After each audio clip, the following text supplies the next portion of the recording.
This is the 2025 Royal Enfield Hunter 350.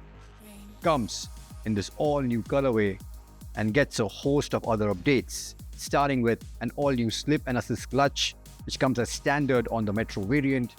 You also have progressive rear springs designed for better ride quality and comfort. You get more ground clearance up from 150 to 160 millimeters thanks to the rerouted exhaust. You get the tripper dash, which again comes as standard on the Metro variant. You have a new lower seat, which is 790 mm.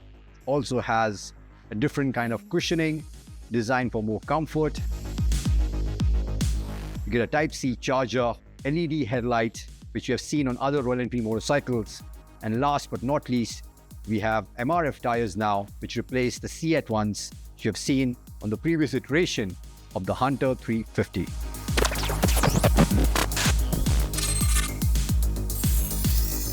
Okay, we'll cut to the chase and get straight to the point and answer the one question which is on everyone's mind, which is, how is the suspension on the new Hunter 350? Is it still bone jarring, or have they actually fixed it? And this is the perfect section. This is one of the bumpiest sections here in Muta. And yeah, I barely could feel it. So yeah, the progressive springs have worked their magic. The ride quality is very similar to the classic 350 now. Nice and plush. Is absorbing everything in its wake, which is brilliant. The suspension setup on the old Hunter 350 was perhaps one of the worst I've seen on any motorcycle, because the rear was too stiff, the front was too soft, and when you went into a corner, the rear was doing something else, the front was doing something else, and it was a terrifying riding experience. But that's no longer the case now. As I'm navigating through all of these corners, going over all of these bumps, you have the suppleness, but you also now have a rear which is complementing the front, which is in sync with the front. So even though they're both on the softer side, look at the way it takes to the corners. It's a lot more sure-footed, a lot more composed, even in these wet conditions. Yeah, the softer setup obviously means that this is not a motorcycle to go charging into corners, to be riding really hard, braking really hard, chasing speed. No, that's not what this motorcycle has been designed for.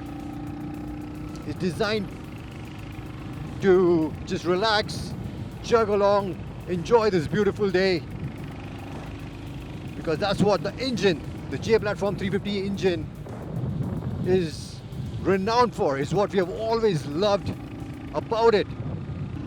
The only thing which I have a problem with now is the change to the MRF Zapper tires, which I've never been fond of, and they don't really have the feedback, the feel, or the grip to inspire a whole lot of confidence. But then again, for the kind of riding that you would be doing on this motorcycle, the kind of riding that the engine is meant to do, which is nice, easy, leisurely riding, I don't think the tires will be as much of an issue. But what I do love is the new slip and assist clutch. It is brilliant. It is really light and easy to operate, will be a boon in the city.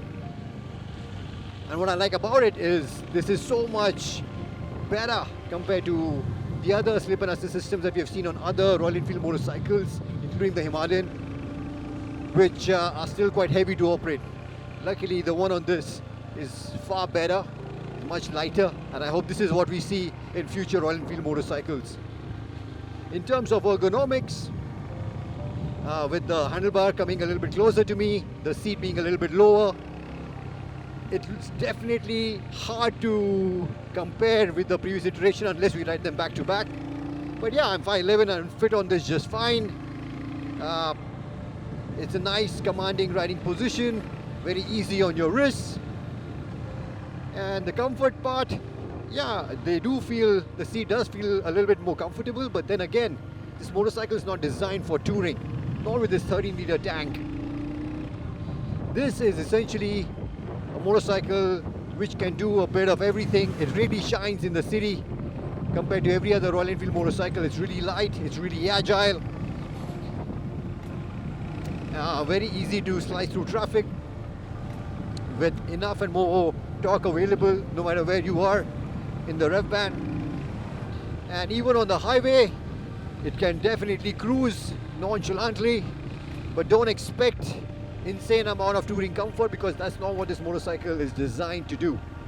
On that part, you'll also appreciate with the onset of the monsoons and the potholes which will be popping up everywhere, you'll definitely appreciate the increase in the ground clearance to 160 up 10 mm because of the rerouting of the pipes. So yeah, overall, Royal Enfield have finally listened to our prayers and fixed pretty much everything that they had to fix on this motorcycle, which is superb. So to summarize, I'm gonna be saying the cheesiest line ever, which is, this is what the Hunter 350 should have always been. Finally, Royal Enfield heard our prayers. They fixed the rear suspension, which has long been its Achilles heel, and now look at it. It's a complete package, and it's such a lovely motorcycle. It has all the ingredients to appeal to an audience who is wanting to step into the world of motorcycles, and they want something from Royal Enfield, that beautiful J platform engine, but were initially really intimidated by the size and the weight of the other motorcycles. And now this, with the suspension, with the slip and assist clutch, with all the small changes that Royal Enfield have made, for a small price hike of just 7,000 rupees for this top end variant, I think makes the Hunter 350 a better proposition than it ever has been.